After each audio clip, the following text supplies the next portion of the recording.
Okay, so let's start with the very first unit of class 12th, and the name of the unit is electrostatics. Okay, in this particular unit there are two chapters. इस वाली unit के अंदर बेटा हमारे दो chapter है. Chapter number 1 electric charges and fields and chapter number 2 electrostatic potential and capacitance. ठीक है,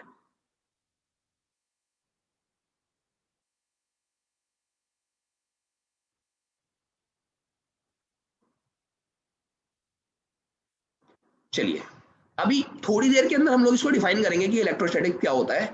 इसको डिफाइन करने से पहले मैं आप लोगों से थोड़ी बहुत छोटी छोटी चीजें पूछूंगा. There is a term called charge. जल्दी से बताइए बेटा ये चार्ज क्या होता है. What do you mean by this term?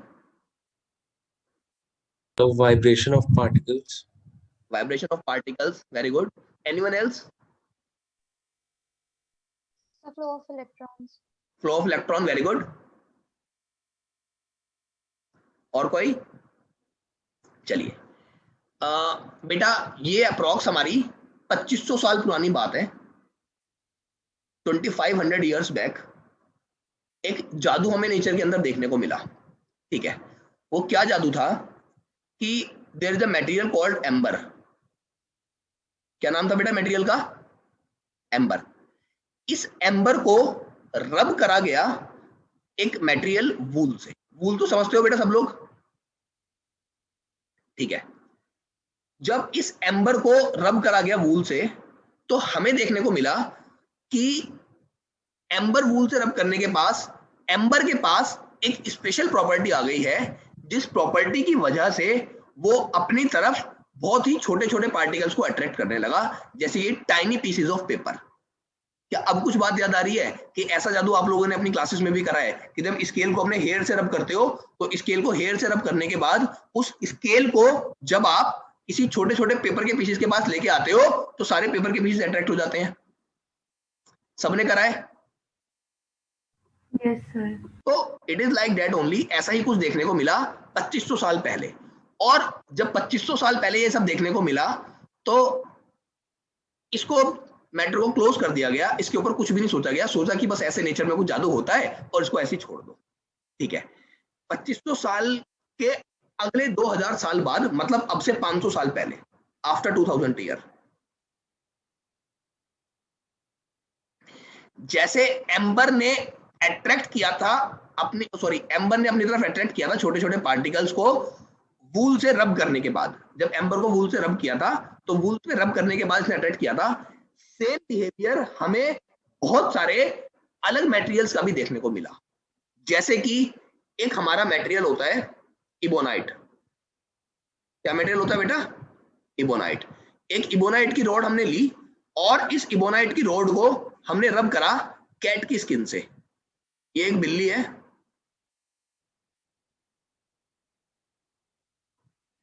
ठीक है, इस इबोनाइट रॉड को हमने रब करा इस कैट की स्किन से. ठीक है, जब इस इबोनाइट रॉड को कैट की स्किन से रब करा तो रब करने पे हमें वही बिहेवियर देखने को मिला जो बिहेवियर हमें एम्बर के साथ देखने को मिल रहा था. कि जब एम्बर को रब करा गया था वूल से तो वूल से रब करने पे एम्बर ने अपनी तरफ छोटे छोटे पार्टिकल्स को अट्रैक्ट कर दिया था. ओके, वही काम इबोनाइट रॉड ने किया जब इबोनाइट रॉड को रब किया गया कैट की स्किन से. In the similar way there was a rod जो कि ग्लास की बनी हुई थी. ठीक है, हमने ग्लास रॉड को रब किया सिल्क से. ग्लास रॉड को किससे रब किया बच्चों? सिल्क. सिल्क समझते हो? ये वूल और सिल्क तो सबको पता है ना. These are the fibres. ठीक है, Yes, sir. इबोनाइट रॉड को कैट की स्किन से रब किया. इबोनाइट रॉड ने भी वही जादू शुरू कर दिया, अपनी तरफ छोटे छोटे पार्टिकल्स को अट्रैक्ट करने लगा. ग्लास रॉड को सिल्क से रब किया, ग्लास रॉड भी वही करने लगी. तो अब बोला गया कि हाँ भाई कुछ ना कुछ तो ये है और इसको हमें कुछ नाम देना पड़ेगा. तो एक काम करते हैं, इसको कुछ भी नाम दे देते हैं रैंडम. तो बोल दिया गया कि हम आज के बाद बोलेंगे कि ये जो ग्लास रॉड, इबोनाइट रॉड या फिर एम्बर है, ये तीनों चीजें चार्ज हो गई. ये क्या हो गई? चार्ज. तो अभी के लिए अगर हम लोगों को डिफाइन करना है what is the definition of charge, तो बोलिए क्या बोलेंगे?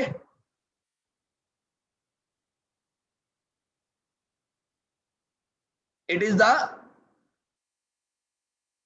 Property acquired by materials. It is a property acquired by materials by which they start attracting. बताइए क्या?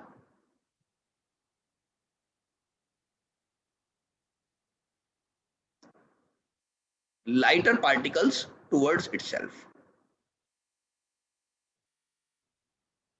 It is a property acquired by the materials. ये materials के द्वारा acquire करेगी वो वाली property है जिस property की वजह से कोई भी material अपनी तरफ क्या करने लगे, हल्के हल्के छोटे छोटे particles को attract करने लगे. इतनी बात क्लियर है सबको? अभी के लिए डेफिनेशन दे रहा हूं, अभी थोड़ी थोड़ी देर में मैं आप लोगों को नई डेफिनेशन बताऊंगा चार्ज की. ठीक है. And all this discovery was made just 500 years back, around 1700 AD, means in the 18th century. बात समझ में आ रही है? चलिए, अब क्या हुआ, अब कुछ ऐसा हुआ कि मैंने इसके ऊपर थोड़ा सा और एक्सपेरिमेंट करा.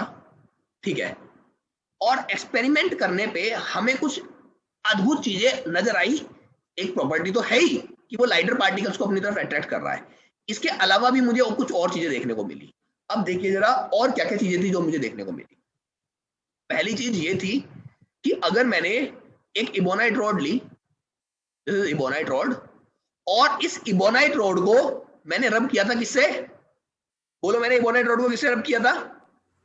Cat skin. Cat के hair से. स्किन से. जब इबोनाइट रॉड को कैट की स्किन से रब किया तो अब मैंने क्या करा, मैं एक दूसरी इबोनाइट रॉड लेके आया. ठीक है. और दूसरी इबोनाइट रॉड के साथ भी मैंने यही करा कि मैंने दूसरी इबोनाइट रॉड को भी कैट की स्किन से रब किया. तो मैं कह सकता हूं कि दोनों इबोनाइट रॉड चार्ज हो गई और दोनों इबोनाइट रॉड अपनी तरफ अट्रैक्ट करने लगी छोटे छोटे पार्टिकल्स. जैसे कि आप स्केल को हेयर से रब करते हो, छोटे पार्टिकल्स को अट्रैक्ट करने लग जाता है. ठीक है. तो ये वाली जो इबोनाइट रॉड है इसको भी मैं रब कर चुका हूं और इस वाली इबोनाइट रॉड को भी इसकी रब कर चुका हूं. लेकिन एक बहुत स्पेशल चीज मुझे अब देखने को मिली कि रब करने के बाद जब मैं दोनों इबोनाइट रॉड को एक दूसरे के पास लेके आया, रब करने के बाद जब मैं दोनों इबोनाइट रॉड को एक दूसरे के पास लेके आया तो वो दोनों इबोनाइट रॉड एक दूसरे को रेपेल करने लगी, मतलब एक दूसरे से दूर भागने लगी. अभी तक क्या हो रहा था कि बॉडी रब करे जाने के बाद क्या कर रही थी, छोटे पार्टिकल्स को अट्रैक्ट. लेकिन अब क्या होने लगा कि अगर दो इबोनाइट रॉड है जिन दोनों को मैंने आपस में नहीं कैट स्किन से रब किया है, तो दोनों इबोनाइट रॉड को पास लाने पे दोनों एक दूसरे को रेपेल कर रही है. अच्छा, फिर मैंने यही वाला काम किसके लिए करके देखा?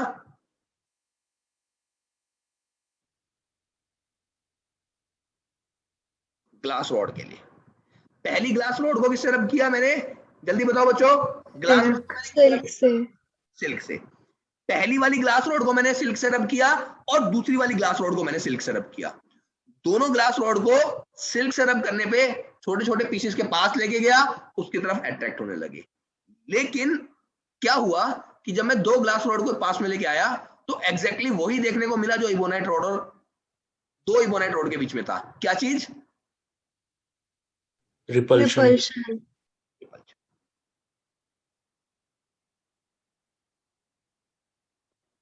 तो both the observations were very surprising कि पहले वो दोनों अट्रैक्ट कर रही थी छोटे छोटे पार्टिकल्स को, लेकिन अगर दो दो ले रहे हैं पेयर में, दो इबोनाइट रॉड रब करने के बाद, दो ग्लास रॉड रब करने के बाद, तो रब करने के बाद वो आपस में एक दूसरे को रेपेल करने लगी. क्लियर है? लेकिन इससे बड़ा सरप्राइज अभी आने वाला है. सबसे बड़ा सरप्राइज मुझे तब देखने को मिला जब रब करने के बाद एक इबोनाइट रॉड और एक ग्लास रॉड को मैं पास में लेके आया. तो अब क्या हुआ?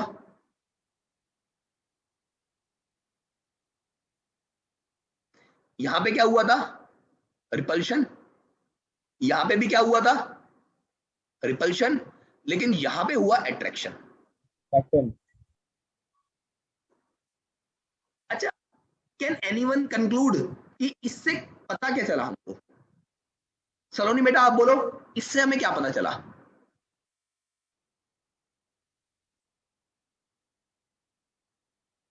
नहीं समझ में आई बात? क्या पता चलेगा इससे? हाँ हाँ बोलो. Sir, as they are oppositely charged. ठीक है. They are the charges developed on the bodies are of opposite nature. बिल्कुल सही बात है. एक्चुअली अभी तक हम लोगों ने सिर्फ चार्ज को डिफाइन किया है कि चार्ज एक ऐसी प्रॉपर्टी होती है जिस प्रॉपर्टी की वजह से कोई भी बॉडी अपनी तरफ लाइटर पार्टिकल्स को अट्रैक्ट करने लगे। तो हम अब तक मान के चल रहे थे कि जो चार्ज होता है वो एक ही तरीके का होता है, वो कुछ भी मतलब एक ही काइंड ऑफ चार्ज होता है, उसको मैंने कुछ भी नाम नहीं दिया था, बस चार्ज बोला था। लेकिन यहां से पता है मुझे क्या पता चला कि चार्ज एक तरीके का नहीं होता, चार्ज दो तरीके का होता है। बताओ बच्चों, ये कैसे पता लगा कि चार्ज दो तरीके का होता है? अगर चार्ज एक ही तरीके का होता, अगर चार्ज एक ही तरीके का होता तो एक इबोनाइट रॉड और एक ग्लास रॉड को पास लाने पर भी वही देखने को मिलता जो दो इबोनाइट रॉड और दो ग्लास रॉड के बीच में हो रहा था। क्या? रिपल्शन। अब आपस में रिपल्शन हो रहा है, इधर भी और इधर भी, लेकिन एक इबोनाइट रॉड लाओ, एक ग्लास रॉड लाओ, उनके बीच में अट्रैक्शन हो रहा है। तो इसका मतलब इबोनाइट रॉड और ग्लास रॉड पे जो हमारा चार्ज है वो पक्का से सेम तरीके का नहीं है, वो कुछ अलग अलग तरीके का है। अगर वो सेम तरीके का होता तो इन दोनों के बीच में भी रिपल्शन होता। क्या इतनी बात समझ पाए बच्चों? यस। चलिए, अब जब चार्ज हमें पता लग गया कि चार्ज दो तरीके का है, विश्वजीत बेटा, am I audible to you clearly? Yes sir. Okay, अगर मुझे ये पता लग गया, हर्षा बोलो बेटा। सर क्या दो इबोनाइट रॉड अट्रैक्शन शो कर सकते हैं? दो इबोनाइट रॉड अट्रैक्शन शो नहीं कर सकती बेटा। तो इसमें ये कह सकते हैं हाँ, बोलो। कोई दो भी सिमिलर पार्टिकल्स रिपल्शन शो करते हैं? दो सिमिलर पार्टिकल्स नहीं बेटा, these are not the similar particles, they are actually like charges. ये सिमिलर पार्टिकल्स नहीं है। हम बोलेंगे कि इन पे जो चार्ज आया है वो एक तरीके का है। हाँ, एक बात मैं यहां से बोलूंगा कि एक काइंड ऑफ चार्ज जो यहाँ पे डेवलप हुआ है, अब देखो, अब इस पे कोई चार्ज डेवलप हुआ तो मुझे उसको कुछ नाम देना है। मेरी बात समझना, जो चार्ज हमारा इबोनाइट रोड पे डेवलप हुआ, मुझे उसको कुछ नाम देना है, ठीक है? अगर मुझे उसे कुछ नाम देना है तो इसका नामकरण करना है, कुछ भी कर दो, आप फ्री हो। तो मैंने क्या करा, मैंने इस वाले को नेगेटिव नाम रख दिया। मैंने इसका नाम क्या रख दिया? नेगेटिव। और जो चार्ज हमारा ग्लास रॉड पे डेवलप हुआ था उसका नाम मैंने रख दिया पॉजिटिव, ठीक है? ऐसी कन्वेंशन से, मुझे नहीं पता उनके अंदर क्या हुआ, बस ये वाली ऑब्जर्वेशन थी जो मैंने अभी आप लोगों को आपके सामने दिखाई। केवल इस वाली ऑब्जर्वेशन के बिहाफ पे मैं ये पता लगा पाया कि दो तरीके का चार्ज होता है, एक वो चार्ज जो इबोनाइट रॉड पे डेवलप हुआ है और एक वो चार्ज जो किस पे डेवलप हुआ है? Glass rod. जो इबोनाइट रॉड में चार्ज डेवलप हुआ है उसको मैंने नेगेटिव बोला, और जो चार्ज ग्लास की रॉड पे डेवलप हुआ है उसको मैंने कन्वेंशन से नाम रख दिया, मैंने अपनी मर्जी से, पॉजिटिव। अच्छा, लेकिन अभी यहां से दो कंक्लूजन निकल के बताओ क्या क्या? पहला कंक्लूजन क्या? Number 1, charges are of two kind. Charges are of two kinds. Number 1, developed on किस पे? Ebonite rod. And number 2, glass rod. जो इबोनाइट रॉड पे डेवलप हुआ है उसको नाम मैंने नेगेटिव रखा था, जो ग्लास रॉड पे डेवलप हुआ उसका नाम मैंने पॉजिटिव रखा था। और दूसरा कंक्लूजन मुझे यहां से ये पता लगा, लाइक चार्जेस, लाइक मतलब एक जैसे चार्जेस क्या करते हैं? Repel. And unlike charges attract each other. Harsh बेटा, अभी बात समझ में आई? Yes sir. कि दो इबोनाइट रॉड ने रेपेल किया था बिकॉज हमने बोला कि वो सेम काइंड ऑफ चार्ज है, एक तरीके का चार्ज है, और जो भी सेम काइंड का चार्ज होता है वो रेपेल करता है, और जो अपोजिट काइंड ऑफ चार्ज होता है वो अट्रैक्ट करता है। क्या इतनी बात सबको समझ में आ गई? जल्दी से बताइए, अभी तक मैंने क्या क्या बताया? चार्ज क्या होता है? बॉडी की वो प्रॉपर्टी जिस प्रॉपर्टी की वजह से वो अपनी तरफ लाइटर पार्टिकल्स को अट्रैक्ट करने लग जाए। सबसे पहले कब देखा गया था? ये किसके साथ देखा गया था? कौन से मेटेरियल के लिए देखा गया था? एम्बर करा गया था वूल से। तो एम्बर को वूल से रब करने पे एम्बर ने ये काम करा। 2000 साल बाद जब डिटेल में स्टडी करा गया तो पता लगाया गया कि केवल एम्बर ही नहीं, बहुत सारे मटेरियल ये काम करते हैं, और दो मटेरियल को कंसिडरेशन में लिया गया। एक का नाम रखा इबोनाइट, एक था इबोनाइट रॉड, दूसरा था ग्लास रॉड। इबोनाइट रॉड को अगर कैट की स्किन से रब करा तो इबोनाइट रॉड ने भी वही काम किया, ग्लास रॉड को जब सिल्क से रब किया तो उसने भी वही काम किया। And now it is very interesting, sir cat की स्किन से ही क्यों? देखो, ये सारा रैंडम है, हो सकता है कि इबोनाइट रॉड को किसी और चीज से भी रब करना चाह रहे हो, लेकिन गलती से जो साइंटिस्ट इसको परफॉर्म कर रहे हैं उनके घर पे एक बिल्ली हो, तो उन्होंने उसी पे एक्सपेरिमेंट कर लिया। समझ रहे हो मेरी बात? ग्लास रॉड के साथ उन्होंने कुछ दिखाई ना दिया हो, एक साड़ी रखी हो सिल्क की, उन्होंने सिल्क के साथ एक्सपेरिमेंट कर लिया। ओके, चलिए, तो अब जरा समझो, ये हमारी बातें हो गई जो कि हमें इस एक्सपेरिमेंट से पता लगी कि 2 इबोनाइट रॉड ने रिपल्शन दिखाया, 2 ग्लास रॉड ने रिपल्शन दिखाया, लेकिन एक इबोनाइट रॉड और एक ग्लास रॉड ने आपस में अट्रैक्शन दिखाया। तो यहां से हम इन कंक्लूजन पे पहुंच पाए कि दुनिया में 2 तरीके का चार्ज होता है। एक वो चार्ज जो इबोनाइट रॉड पे डेवलप हुआ था, जिसको मैंने नेगेटिव बोला, एक वो चार्ज जो ग्लास रॉड पे डेवलप हुआ था, उसको मैंने कन्वेंशन से पॉजिटिव बोल दिया। और साथ में जो एक जैसे चार्ज होते हैं नेगेटिव नेगेटिव, वो रेपेल करते हैं, और जो पॉजिटिव पॉजिटिव होते हैं वो भी रेपेल करते हैं, और अगर एक नेगेटिव और एक पॉजिटिव होता है तो वो अट्रैक्ट करते हैं। ठीक है बच्चों, चलिए अब थोड़ा सा अगर हम लोग आगे चलें तो एक थ्योरी आती है, जब इसको और डिटेल में स्टडी करा गया तो ये देखा गया कि चार्ज आने का रीजन क्या होता है। भाई देखो, वो तो देख लिया कि हाँ भाई बॉडी चार्ज हो गई, लेकिन हमने ये तो पता लगाए कि ऐसा बॉडी के अंदर स्ट्रक्चर में क्या चेंज आया, उसकी प्रॉपर्टीज में क्या चेंज आया, क्या उसका कोई मास चेंज हुआ, क्या चीज ऐसी हुई बॉडी के अंदर जिसकी वजह से उसके पास ऐसी प्रॉपर्टी आ गई। ठीक है, तो एक थ्योरी दी गई जो कि बिल्कुल वैलिड थ्योरी है और आज तक भी वही मानी जाती है। इसको हम लोग बोलते हैं बच्चों electron theory of charging. Electron theory of charging. क्या किसी बच्चे को इसके बारे में पता है इलेक्ट्रॉन थ्योरी ऑफ चार्जिंग क्या होती है? बोलिए, can anyone tell me what is the electron theory of charging? No one else. चलिए लेट मी एक्सप्लेन। हुआ क्या कि जब मैंने बहुत ज्यादा स्टडी करा कि भाई ऐसे ऐसे ग्लास रॉड अट्रैक्ट हो रही थी, रेपेल हो रही थी, अट्रैक्ट कर रही थी छोटे पार्टिकल्स को, तो मैंने किसी तरीके से उनके स्ट्रक्चर को आइडेंटिफाई करने की कोशिश करी। अगर मैं आपसे पूछूं कि किसी भी एक एलिमेंट का एक नॉर्मल एटम जो होता है उसका स्ट्रक्चर किस तरीके का होता है, बताइए।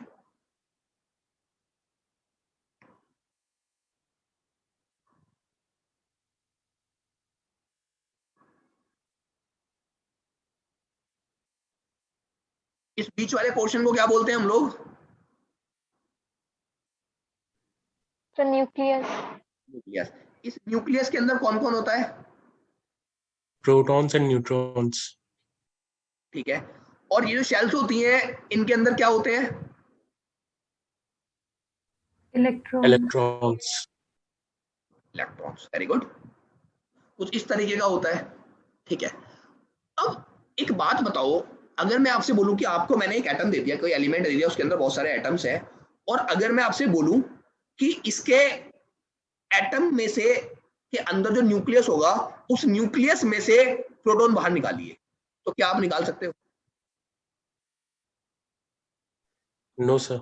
Y so? हम एक एटम के न्यूक्लियस में से प्रोटॉन्स को बाहर क्यों नहीं निकाल सकते? बोलिए। I have taught this particular concept in class 11th. This is the very basic concept. There are only 4 fundamental forces in the nature. Do you know what are the fundamental forces of nature? Gravitational force, electromagnetic force, weak nuclear force and strong nuclear force. जो सबसे last वाली force मैंने बताई है जिसका नाम क्या है? Strong nuclear force. ये स्ट्रॉन्ग न्यूक्लियर फोर्स पता है क्या करती है? ये यही काम करती है, प्रोटॉन और न्यूट्रॉन को न्यूक्लियस के अंदर बांध के रखती है। ठीक है, अगर स्ट्रॉन्ग न्यूक्लियर फोर्स प्रोटॉन और न्यूट्रॉन को न्यूक्लियस के अंदर बांध के रखती है तो न्यूक्लियस के अंदर से प्रोटॉन और न्यूट्रॉन को निकालना नॉर्मल कंडीशन में पॉसिबल नहीं है, बिकॉज वो दुनिया की सबसे स्ट्रॉन्गेस्ट फोर्स से बाइंड है, जिसको हम लोग बोलते हैं न्यूक्लियर फोर्स। ठीक है, कहने का मतलब है नॉर्मल कंडीशन, जैसे कि मैं रूम में बैठा हूं, मैं नॉर्मल कंडीशन में एक न्यूक्लियस के अंदर से प्रोटॉन्स और न्यूट्रॉन्स को एक्सट्रैक्ट आउट नहीं कर सकता। हाँ, जब एक्स्ट्रा ऑर्डिनरी कंडीशन लगा दो, extra high temperature high pressure, तो निकल जाता है, जैसे कि आपका फिजन और फ्यूजन में होता है। लेकिन अभी के लिए हमें उसकी बात नहीं करनी। अभी मैं आप लोगों को बस ये बोल रहा हूं कि नॉर्मल कंडीशन में प्रोटॉन्स बॉडी के अंदर से नहीं निकाले जा सकते। क्लियर है बच्चों सबको? अगर नॉर्मल कंडीशन में प्रोटॉन को नहीं निकाल सकते तो इन इलेक्ट्रॉन्स की बात करते हैं। इलेक्ट्रॉन्स बंधे हुए होते हैं एटम के अंदर, इलेक्ट्रॉन्स एटम के अंदर ही होते हैं बंधे हुए, लेकिन जिस फोर्स से ये बंधे हुए होते हैं वो कंपैरेटिवली वीक फोर्स होती है। जिस फोर्स से ये इलेक्ट्रॉन्स बाइंडेड होते हैं वो कंपैरेटिवली वीक फोर्स होती है। अगर गलती से मैं इनको थोड़ी सी एनर्जी दे दूं, इनको इलेक्ट्रॉन्स को, तो ये एटम से टूट के बाहर आ जाते हैं। अगर मैं इलेक्ट्रॉन्स को थोड़ी सी एनर्जी दे दूं तो ये टूट के बाहर आ जाते हैं। अब देखा गया कि जब एम्बर ने और उसने क्या बोलते हैं, सिल्क रॉड, ग्लास रॉड और इबोनाइट रॉड ने अट्रैक्शन स्टार्ट कर दिया था, तो कहीं ना कहीं उनके स्ट्रक्चर में चेंज आया था, एटॉमिक स्ट्रक्चर में उनके इलेक्ट्रॉन कम ज्यादा हो गए थे। तो बेटा यही थ्योरी दी गई कि किसी भी बॉडी पे चार्ज केवल तब आता है या तो उसके अंदर से इलेक्ट्रॉन निकाल लिए जाए या उसके अंदर इलेक्ट्रॉन डाल दिए जाए, या तो उसके अंदर से इलेक्ट्रॉन एक्सट्रैक्ट आउट कर लिए जाए या किसी दूसरे सोर्स से उसके अंदर इलेक्ट्रॉन को इंजेक्ट कर दिया जाए। अब सर ये कैसे हुआ, मैं बताता हूं। अभी मैंने आप लोगों को एक बात समझाई, protons are bound inside nucleus, protons are bound inside nucleus by strongest force of nature. क्या बोलते हैं बच्चों इसको, इस फोर्स का नाम क्या होता है? Strong nuclear force. Called strong nuclear force.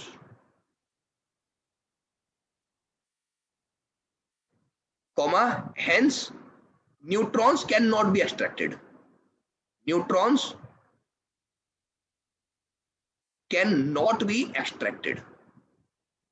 ठीक है। Second point, electrons are bounded by the comparatively weak force. Electrons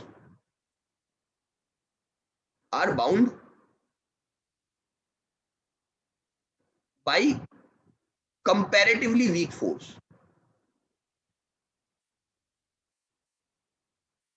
Comma, if small energy is given, if some energy is given to electrons,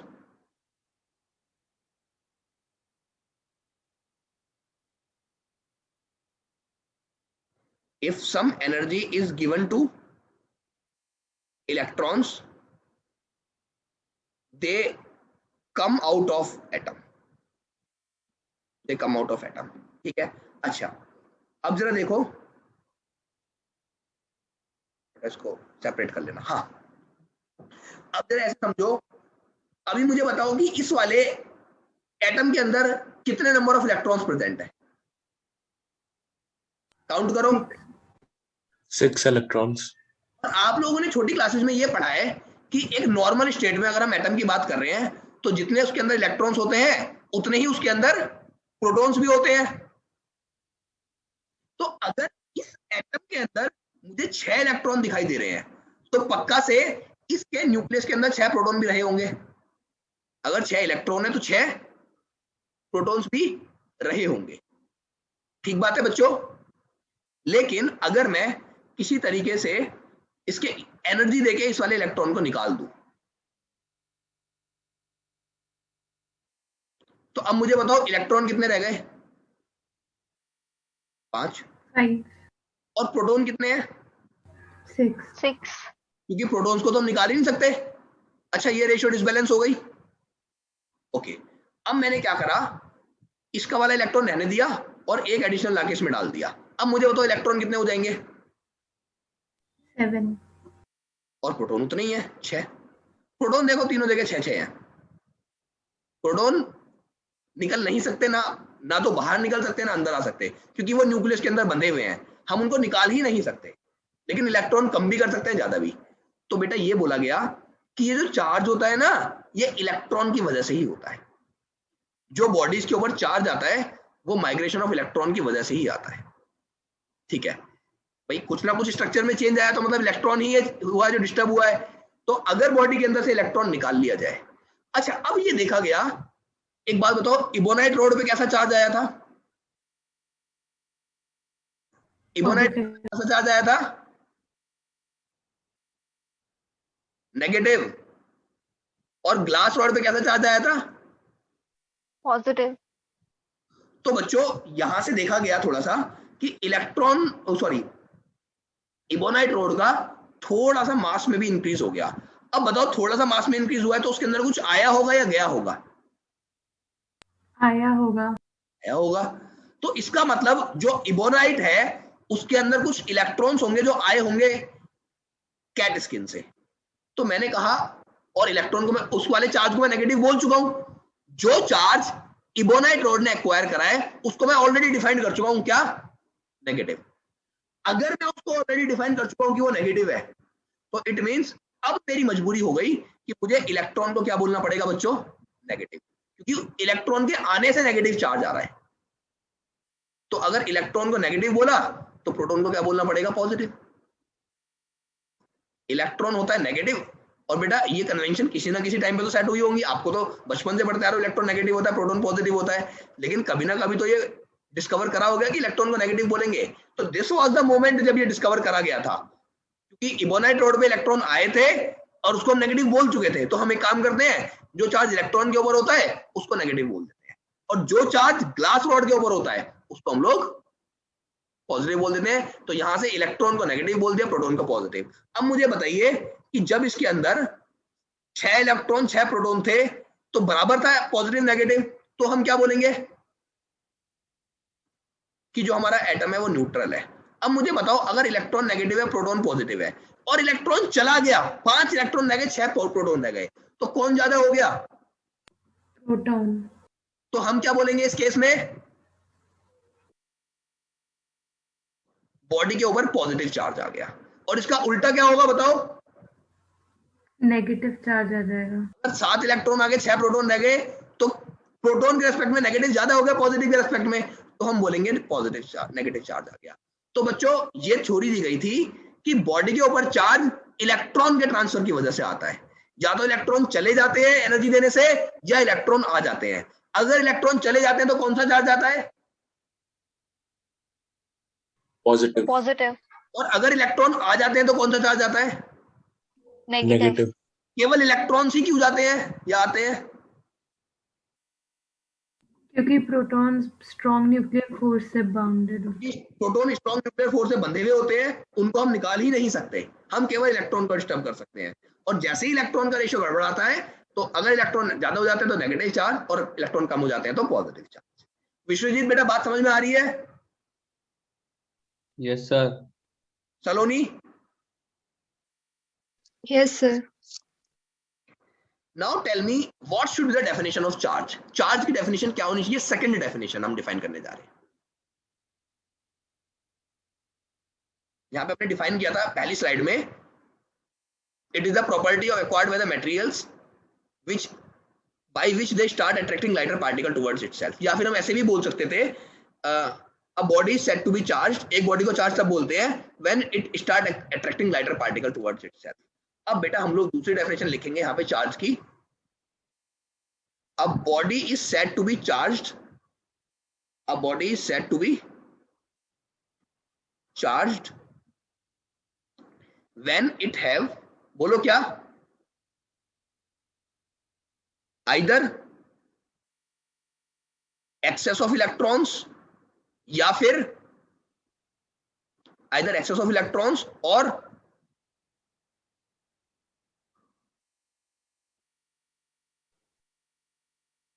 a body is said to be charged when it have either excess of electrons or deficiency of electron।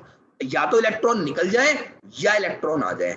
निकल जाए, अब मुझे बताओ अगर आ गए access हो गया तो, अच्छा एक्सेस और डेफिशिएंसी किसके रेस्पेक्ट में?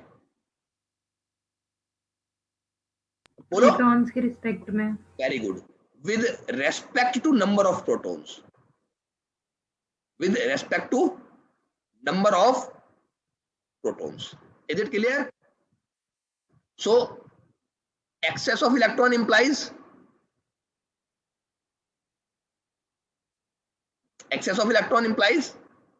Electron is more than proton. negative charge, and deficiency of electron implies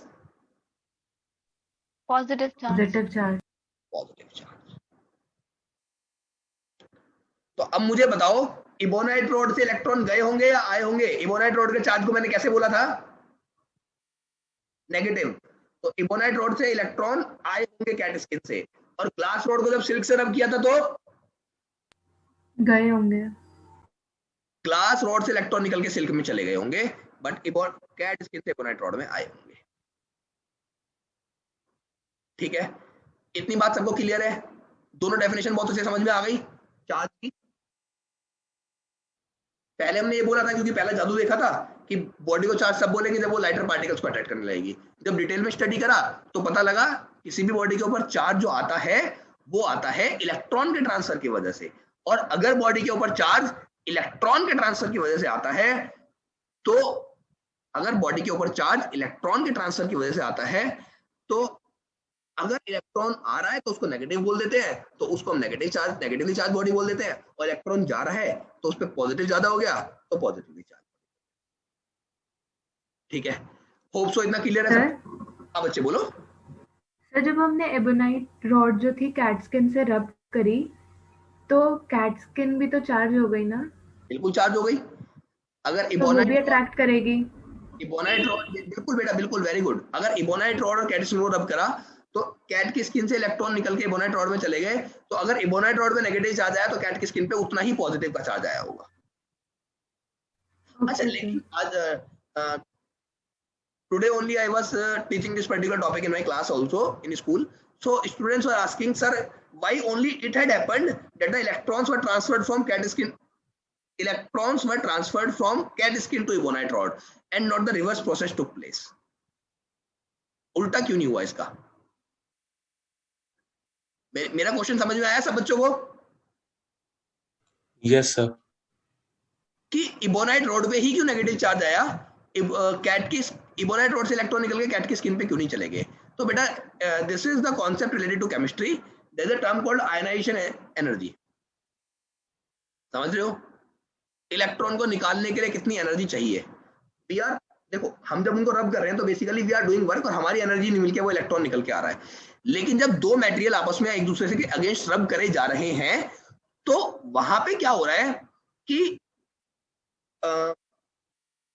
कोई भी एक एटम जो होगा उसकी आयनाइजेशन एनर्जी, मतलब उसके इलेक्ट्रॉन को निकलने की एनर्जी दूसरे के रिस्पेक्ट में थोड़ी सी कम या ज्यादा होगी, एक की ज्यादा होगी एक की कम होगी।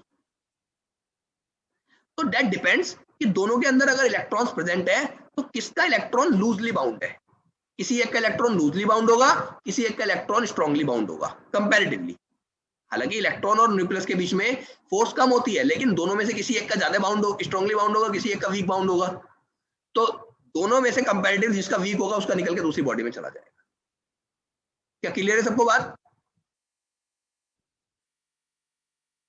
तो that depends on the bonding between the electrons and the nucleus and that depends on the structure of the atom of that substance. ऐसा भी तो हो सकता है कि किसी पर्टिकुलर मटेरियल का जो इलेक्ट्रॉन है वो थर्ड शेल में है, किसी का फोर्थ शेल में, किसी का सेकंड शेल में है। जितना न्यूक्लियस के पास होगा उतना स्ट्रॉन्ग अट्रैक्शन होगा न्यूक्लियस के साथ। Are you getting my point? Yes sir. सब बच्चों को बात समझ में आ रही है? Yes sir. Yes sir. Any doubt? अगर सर, हाँ बेटा पूछ। अगर हम दो इबोनाइट रॉड को रब करेंगे तो किसमें पॉजिटिव आएगा और किसमें negative? Nothing will happen because the electrons of both have the same amount of energy. तो उस केस में कुछ नहीं होगा, ना उधर से इलेक्ट्रॉन निकल पाएगा ना उधर से इलेक्ट्रॉन निकल पाएगा। This is also good question. Okay, same material को रब करने से चार्ज नहीं डेवलप होता। चार्ज तभी डेवलप होता है जब एक मटेरियल दूसरे के अगेंस्ट रब किया जाता है, दोनों अलग अलग मटेरियल से बने हुए हैं। Clear to all? Yes sir. चलिए आगे बढ़ते हैं बच्चों।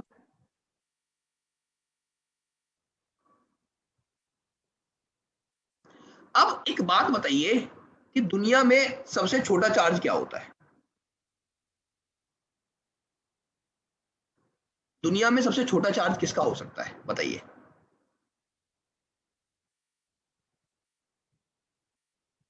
सोचो।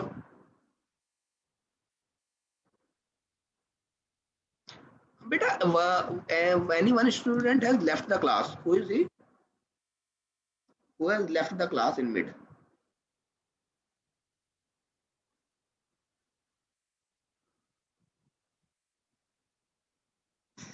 चलो अभी देखते हैं। Lakshita is here?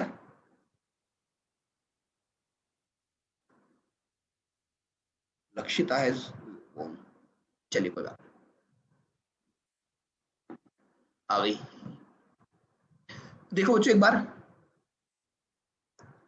The smallest charge that is possible is of the electron. वैसे बाद में मैं आप लोगों को पढ़ाऊंगा कि इलेक्ट्रॉन से भी छोटा पार्टिकल होता है, बस एज फॉर नाउ मैं आप लोगों को ये बता रहा हूँ कि सबसे छोटा चार्ज किसका, इलेक्ट्रॉन का। What is the SI unit of charge? कैसे मेजर करते हैं, कौन सी यूनिट में मेजर करते हैं, बताओ चार्ज को। Coulomb. Very good. The SI unit of charge is coulomb, SCOULOMB। It is denoted by C। Lakshita बेटा, where have you gone? The network issue. Okay अच्छा, अब दुनिया में सबसे छोटा चार्ज एक इलेक्ट्रॉन का हो सकता है। तो देयर वाज अ एक्सपेरिमेंट जिसमें कि हमने इसका चार्ज निकाला था, ठीक है, चार्ज टू मास रेशियो निकाली थी, वहां से चार्ज निकाल लिया था। तो हमें पता लगा कि एक इलेक्ट्रॉन के ऊपर नेगेटिव का चार्ज होता है और कितना, -1.6 × 10⁻⁻19 कूलम।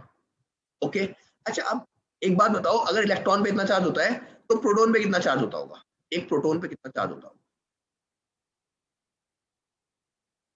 Plus 1 into 10⁻⁻19 coulomb. एक एटम न्यूट्रल होता है जब उसमें equal number of electron proton होते हैं, तो इसका मतलब जितना चार्ज इलेक्ट्रॉन पे रहा होगा उतना ही चार्ज प्रोटॉन पे रहा होगा, तभी ने एक दूसरे को दोनों ने मिलकर 0 कर दिया होगा। अगर 5-5 है दोनों तो 5 into this और 5 into this, तभी तो 0 होगा। अरे समझ रहे हो बच्चों बात को? Yes sir. तो एक इलेक्ट्रॉन पे इतना चार्ज होता है और एक प्रोटॉन के ऊपर इतना छोटा सा चार्ज होता है। अच्छा, पता है आपको ये वाली वैल्यूज बहुत छोटी हैं, both these are the very small values। कैसे पता लग रहा है बताओ? 10⁻⁻19 है। 10⁻⁻19 मतलब इसको अगर डेसिमल में लिखना है तो ऐसे लिखेंगे 0.0000, ऐसे बहुत सारी बार 0 और 16, समझ रहे हो? और एक प्रोटॉन के ऊपर भी, ठीक है। अब आप लोगों को ये पता लग गया कि अगर किसी बॉडी को चार्ज करना है तो हमें क्या करना पड़ेगा, या तो इलेक्ट्रॉन को डालना पड़ेगा या उसके अंदर से इलेक्ट्रॉन को एमिट आउट करना पड़ेगा। अगर इलेक्ट्रॉन को उसके अंदर डालना पड़ेगा या इलेक्ट्रॉन को उसके अंदर से निकालना पड़ेगा, तो यहाँ पे कॉन्सेप्ट ये है कि अगर मुझे किसी एक बॉडी से दूसरी बॉडी में 1 कूलम चार्ज को ट्रांसफर करना है, 1 कूलम चार्ज को ट्रांसफर करना है, तो मुझे कितने इलेक्ट्रॉन निकालने पड़ेंगे, कितने इलेक्ट्रॉन डालने पड़ेंगे? या फिर दूसरे तरीके से मैं ये कह सकता हूँ कि यहाँ पे मैं एक क्वांटिटी डिफाइन करने जा रहा हूँ। क्वेश्चन है मेरा, define 1 coulomb, define 1 coulomb of charge. What is 1 coulomb of charge?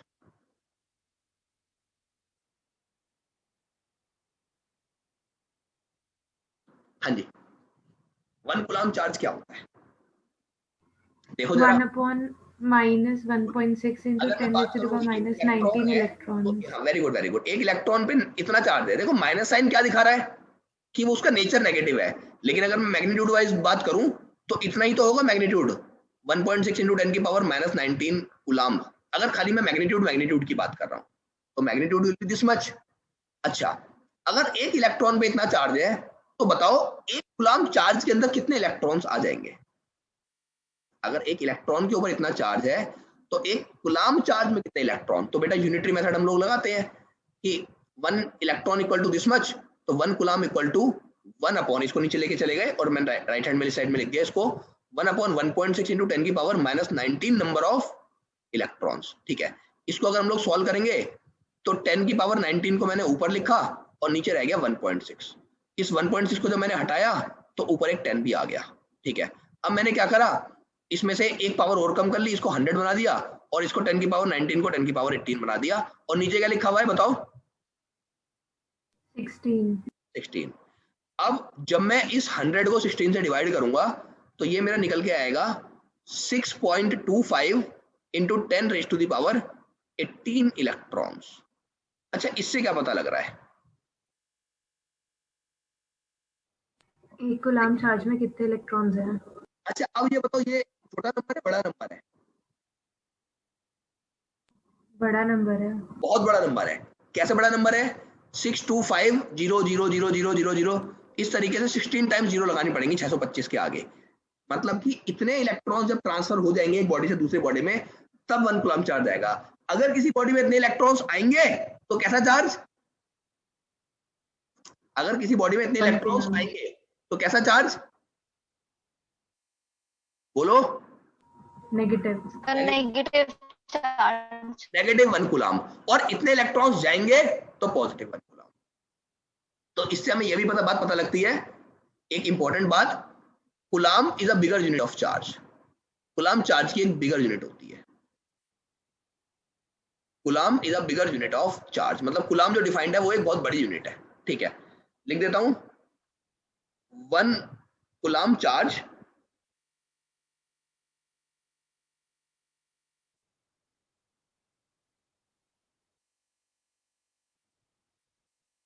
is defined as 1 coulomb charge is defined as charge acquired by a body, charge acquired by a body when 6.25 into 10 raised to the power 18 electrons have been transferred। आए हैं या गए हैं, that will decide whether the charge is positive or negative, लेकिन इतने जाने जरूरी है चार्ज 1 कूलम चार्ज बनने के लिए। when इतने number of electrons have been transferred from body। क्या समझ में आ गई सबको इतनी बात बच्चों? Yes sir. चलिए, अच्छा एक डेफिनेशन और बन सकती है यहाँ पे 1 कूलम की। देखिए जरा, आप लोगों ने देखा होगा कि जो हमारा करंट होता है, करंट का फॉर्मूला इलेक्ट्रिक करंट का वो होता है Q/T। ठीक है, एक चीज यहाँ पे ये भी लिख लेना, चार्ज को डिनोट किससे करते हैं बच्चों हम लोग, पूरे चैप्टर में हम लोग बार बार यूज करेंगे, तो या तो हम लोग स्मॉल q से डिनोट करेंगे या फिर हम लोग कैपिटल Q से। This is the convention. ठीक है, कि चार्ज को या तो स्मॉल q से डिनोट करते हैं या फिर कैपिटल Q से डिनोट करते हैं। Q is the symbol of charge. हाँ जी, तो यहाँ से, हाँ बोलो। सर कूलाम को हम प्रोटॉन्स के टर्म में डिफाइन नहीं कर सकते ना? अब बताओ क्यों नहीं कर सकते? क्योंकि वो एक्सचेंज नहीं होंगे। क्योंकि वो एक्सचेंज ही नहीं होंगे। मैंने अभी समझाया ना, इलेक्ट्रॉन थ्योरी यही कहती है कि किसी भी बॉडी के ऊपर जो चार्ज है, it is only and only due to the transfer of electron.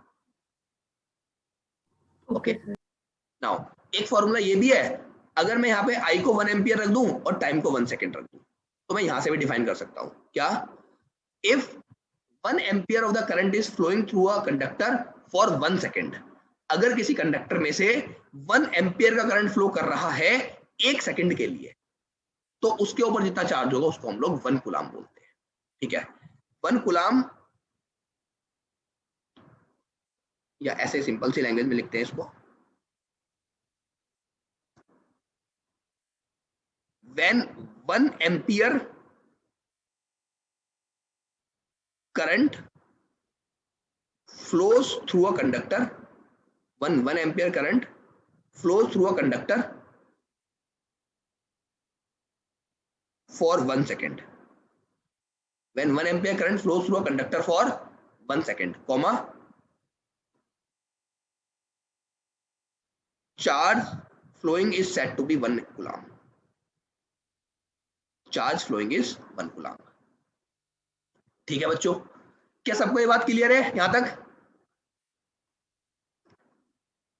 ऐसा यूनिट क्या होती है, मेजर कैसे करते हैं चार्ज को, सबसे छोटा चार्ज इलेक्ट्रॉन का चार्ज होता है, कितना होता है ये बता दिया, और 1 कूलम चार्ज का मतलब क्या है। अब क्योंकि कूलम हमारी बड़ी यूनिट होती है, तो हम जनरली जो यूज करेंगे वो छोटी यूनिट यूज करेंगे, या तो होगी 1 माइक्रो कूलम। क्या बोलते हैं इसको? Micro coulomb.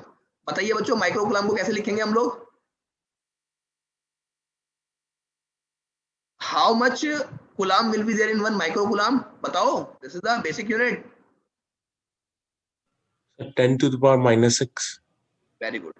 1 microcoulomb equal to 10 raised to the power -6 coulomb, या फिर हम लिखेंगे 1 नैनोकूलम, इसको बोलते हैं नैनो, NaNO, इसमें होगा 10 की पावर -9 कूलम। ठीक है, तो whenever we will be doing the numericals, तो instead of giving the charge in terms of coulomb, either in microcoulomb और nanocoulomb will be given, तो आप लोगों को अकॉर्डिंगली इसको चेंज करना है और तब आप लोगों को इसको ऐसा सिस्टम में यूज करना है। इस बात का खास ध्यान रखेंगे। ठीक है, चलिए बेटा, अब मैं थोड़ा सा आगे बढ़ रहा हूं, यहां से इतनी बातें हमारी सारी क्लियर हो गई। मैं आपसे क्वेश्चन पूछ रहा हूं, जल्दी से बताइए, ये इलेक्ट्रिसिटी क्या होता है? बोलिए, what do you mean by the term electricity? Flow of charge. Very good. Anyone else? जल्दी जल्दी बताइए जिसको बताना है. So it is the rate of flow of charge. Very good. और कोई? सबका गलत है. Wrong answer. It is the branch of physics. It is the branch of physics which deals with study related to charges. Electricity actually physics की एक branch होती है जिस ब्रांच में हम स्टडी करते हैं किसके बारे में बच्चों? चार्जेस के बारे में. अभी तक मैं आपको बस ये पढ़ा रहा था कि चार्ज क्या होता है, कैसे होता है, क्या क्या होता है. This is the actual definition of electricity. Electricity physics की वो ब्रांच होती है जिस ब्रांच में हम लोग स्टडी करते हैं चार्जेस को. इसके दो टाइप होते हैं. कौन कौन से? It is divided into two types. First is electrostatics and second is current electricity. हाँ जी. What is electrostatic? जो हमारा यूनिट का नाम है, जो हम यूनिट स्टार्ट कर रहे हैं, जो हमने यूनिट स्टार्ट करी है उसका जो नाम है.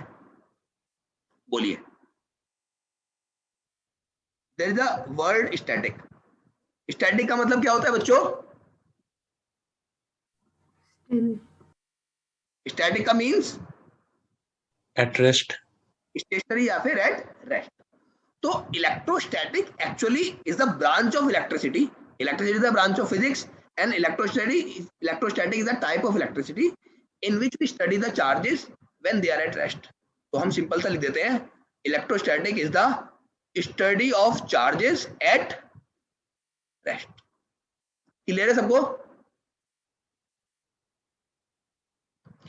ये बेटा हमारा chapter number 1 and chapter number 2 है जो हमें अभी शुरू के 1 महीने तक पढ़ना है. मतलब कि अगर हम अभी 1 महीने तक पढ़ाई करेंगे, पूरे 1 महीने हम लोग चार्ज को रेस्ट पे ही स्टडी करेंगे, मोशन में नहीं लेके जाएंगे. Are you getting my point? Yes sir. Study करेंगे पर हमारे जो चार्जेस होंगे वो रेस्ट पे ही होंगे, वो चार्जेस मोशन में नहीं होंगे. क्लियर है सबको ये बात? और ये जो हमारा, अब बताओ ये करंट का मतलब क्या होता है? जल्दी बताओ. What is the meaning of current? बोलिए. कोई भी एक बच्चा बताओ करंट क्या होता है बेटा. Why are you hesitating? जो भी answer It is the rate, हाँ बोलो. rate of flow of charge. Very good. Anyone else? कोई और बच्चा बताना चाहेगा? श्रेया पाल, रक्षण, नो वन एल्स? बेटा करंट का मतलब होता है anything which is in motion. कोई भी चीज अगर मोशन में होती है तो हम बोलते हैं कि वो करंट में है. जैसे कि वाटर करंट, बहते हुए पानी को वाटर करंट बोलते हैं. समझ रहे हो बात को? जैसे कि होता है करंट अकाउंट. करंट अकाउंट का मतलब होता है कि एक ऐसा अकाउंट जिसमें ट्रांजैक्शन होती रहती है, पैसा आता रहता है जाता रहता है. एक होता है सेविंग अकाउंट, एक होता है करंट अकाउंट. करंट अकाउंट मतलब उसमें पैसा आता रहता है जाता रहता है. समझ रहे हो बच्चों बात को? तो करंट इलेक्ट्रिसिटी क्या हो गई? बेटा आपकी आवाज ब्रेक हो रही है. I can not listen you. Please repeat.